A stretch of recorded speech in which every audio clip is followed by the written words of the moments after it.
മാതാവ് ഞങ്ങളുടെ വീട്ടിൽ ഒരു തവണ വന്നിരുന്നു. അത് ചേട്ടന് കൈക്കും തോളിനും സുഖമില്ലാതെ ഞങ്ങൾ ഉടമ്പടി ഉപ്പ് വെച്ച് പ്രാർത്ഥിക്കുമായിരുന്നു. 2 വർഷമായിട്ട് ഉണ്ടായിരുന്നു. ആ കൈക്ക് സുഖമില്ലാതിരിക്കുമായിരുന്നു. അത് ഡോക്ടർമാരെയൊക്കെ കാണിച്ചു, ആയുർവേദവും ഇംഗ്ലീഷും അക്യുപഞ്ചറും ഒക്കെ നോക്കി. എന്നിട്ട് ഒരു ഫലവും ഇല്ലാഞ്ഞ് ഞാൻ ആ ഒരു സമയത്താണ് ഞാൻ ഈ പള്ളിയുടെ ഒരു ഇത് അറിയുന്നത്. അതിനു മുമ്പ് എനിക്കിത് അറിയത്തില്ലായിരുന്നു. അങ്ങനെ എൻ്റെ മോള് പറഞ്ഞു ഇത് ഇന്നടുത്തൊരു പള്ളി ഉണ്ടെന്ന് പറഞ്ഞു. അങ്ങനെ അവൾ ഞങ്ങൾക്ക് ശകലം ഉപ്പും പത്രമൊക്കെ തന്നു. അപ്പോൾ വൈകിട്ട് ഞാൻ ഇരുന്ന് പ്രാർത്ഥിക്കുമായിരുന്നു. അപ്പോൾ ഞാൻ മാതാവിനോട് പറയും, മാതാവേ ഞാൻ നിൻ്റെ മുന്നിൽ വന്ന് ഉടമ്പടി എടുത്തോളാം, എൻ്റെ ചേട്ടൻ്റെ അസുഖം ഒന്ന് മാറ്റി തരണമെന്ന് ഞാൻ പറയുമായിരുന്നു. പറഞ്ഞിട്ട് ഉപ്പ് തേച്ച് കൊടുക്കുമായിരുന്നു. എന്നിട്ട് പത്രം എടുത്ത് തലാണി കിഴി വയ്ക്കുമായിരുന്നു. അപ്പോൾ 2 ദിവസം കഴിഞ്ഞപ്പോൾ തന്നെ ചേട്ടൻ പറഞ്ഞെടി എൻ്റെ കൈയുടെ വേദന മാറി, നീ എന്തുവാ എനിക്ക് ചെയ്തതെന്ന് ചോദിച്ചപ്പോൾ ഞാൻ പറഞ്ഞു ഞാൻ ഉപ്പാ തേച്ചതെന്ന് പറഞ്ഞു.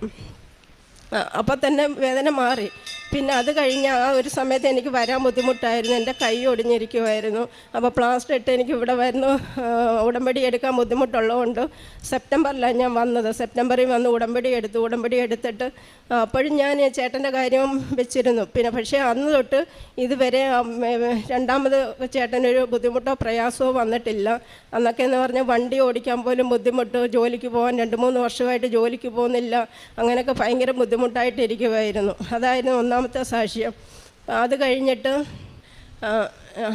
ഞങ്ങളുടെ വീടിനടുത്തുള്ള ഒരു ആളുടെ മരണവുമായി ബന്ധപ്പെട്ട് കുറേ ബുദ്ധിമുട്ടുകളും പ്രയാസങ്ങളും ഒരു 10-12 വർഷങ്ങളായിട്ട് ഞങ്ങൾ അനുഭവിക്കുമായിരുന്നു.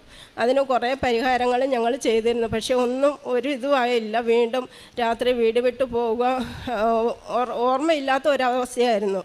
ജോലിക്ക് പോകത്തില്ല, അങ്ങനെയൊക്കെ ഒത്തിരി അനുഭവങ്ങളുണ്ടായിരുന്നു. അപ്പോഴാണ് ഞാൻ ഉടമ്പടിയിൽ അതും വെച്ചിരുന്നു. അപ്പോൾ ഞങ്ങളുടേതായ പരിഹാരക്രിയകളെല്ലാം ഞാൻ ചെയ്തിരുന്നു. അപ്പോഴൊന്നും അതിനൊരു പരിഹാരവും കാണാൻ എനിക്ക് കഴിഞ്ഞില്ല. ഉടമ്പടി എടുത്തു കഴിഞ്ഞപ്പോൾ അതിലും ഞാൻ വെച്ചിരുന്നു ചേട്ടൻ്റെ ഈ ശരീരത്തുള്ള ആ ഒരു അസ്വസ്ഥത മാറണമെന്ന് ഞാൻ ഉടമ്പടി വെച്ചിരുന്നു. അങ്ങനെ ഞാൻ രാത്രി ചേട്ടൻ കിടക്കുമ്പോൾ തന്നെ ഞാൻ വീട് അകത്തു നിന്ന് പൂട്ടി ചാവി മാറ്റി വെക്കേണ്ട ഒരവസ്ഥ എനിക്കുണ്ടായിരുന്നു. അങ്ങനെ പിന്നെ ഉടമ്പടി എടുത്തു കഴിഞ്ഞ് ഞാനൊന്നും ചെയ്തില്ല, കഥ പൂട്ടുകയോ ഒന്നും ചെയ്തില്ല. അപ്പോൾ ഒരു ദിവസം രാവിലെ എന്നോട് പറഞ്ഞേട്ടി ഞാൻ ഇന്നലെ രാത്രി വെളിയിൽ ഇറങ്ങിപ്പോയി.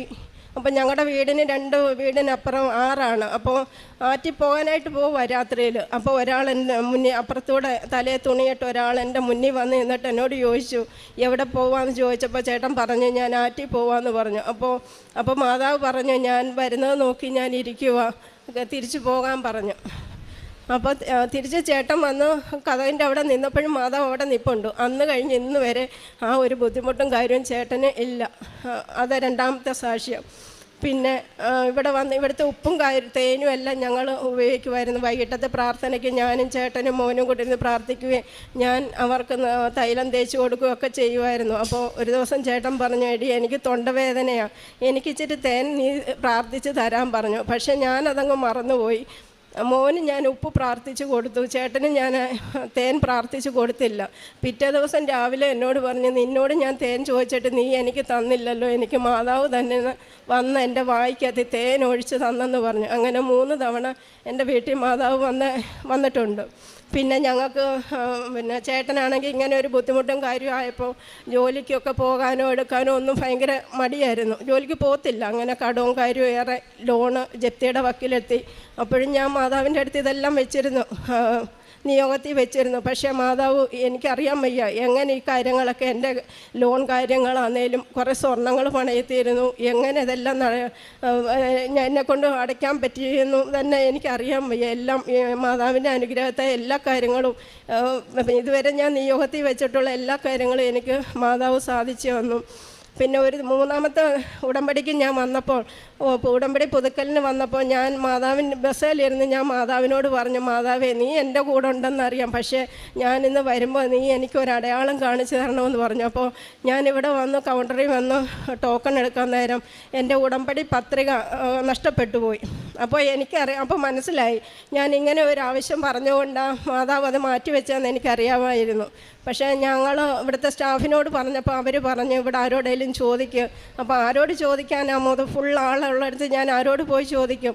അപ്പോൾ ഒരാൾ പറഞ്ഞു ഇവിടുത്തെ ആ പയ്യൻ TV ഓണാക്കാൻ വരുമ്പോൾ അതിനോട് പറയാൻ പറഞ്ഞു. അപ്പോൾ ഞാൻ അത് വന്നപ്പോൾ ഞാൻ പറഞ്ഞു എൻ്റെ ഉടമ്പടി പത്രിക നഷ്ടപ്പെട്ടെന്ന് പറഞ്ഞു. അത് പിന്നെ മൈക്കിൽ കൂടെ അനൗൺസ് ചെയ്തപ്പോൾ നിമിഷ നേരം കൊണ്ട് എനിക്ക് ആ ഉടമ്പടി പത്രിക എനിക്ക് തിരിച്ചു കിട്ടി. കാരണം എനിക്കറിയാം ഞാൻ അങ്ങനെ പറഞ്ഞുകൊണ്ടാണ് മാതാവ് എൻ്റെ ഉടമ്പടി പത്രിക മാറ്റി വെച്ചതെന്ന് എനിക്കതറിയാമായിരുന്നു. കാരണം അത് നഷ്ടപ്പെട്ടു പോകത്തില്ലെന്നും ആരും അത് കൊണ്ടുപോകത്തില്ലെന്നും എനിക്ക് നല്ല ഉറപ്പുണ്ടായിരുന്നു.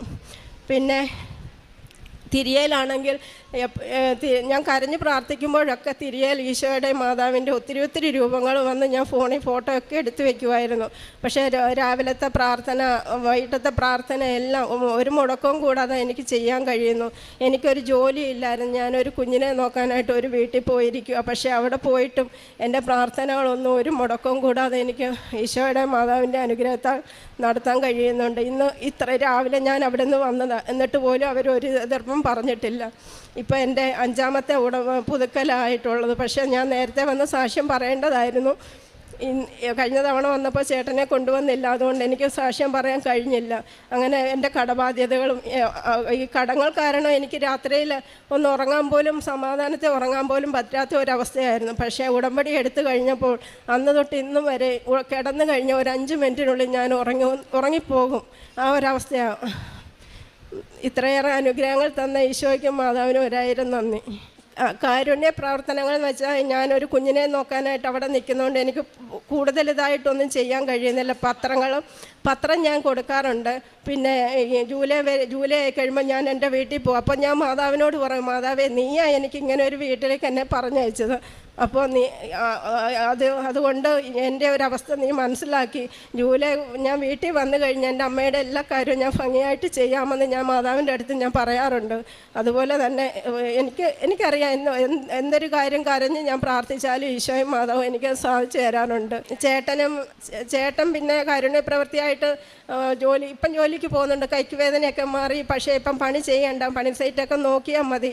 പിന്നെ പണിക്കാർ ആരെങ്കിലും ചോറ് കൊണ്ടുവന്നില്ലെങ്കിൽ അവർക്ക് ചോറ് മേടിച്ചു കൊടുക്കും. അങ്ങനെയൊക്കെ ചേട്ടൻ ചെയ്യുന്നുണ്ട്. ഇനി എനിക്ക് തിരിച്ച് ചെന്നിട്ട് വേണം ഈശോയുടെ മാതാവിൻ്റെ കാരുണ്യത്തെ നല്ല ഇതായിട്ട് പ്രവർത്തിക്കാനും കാരുണ്യ പ്രവർത്തികളിൽ ഏർപ്പെടാനും ചെയ്യണം.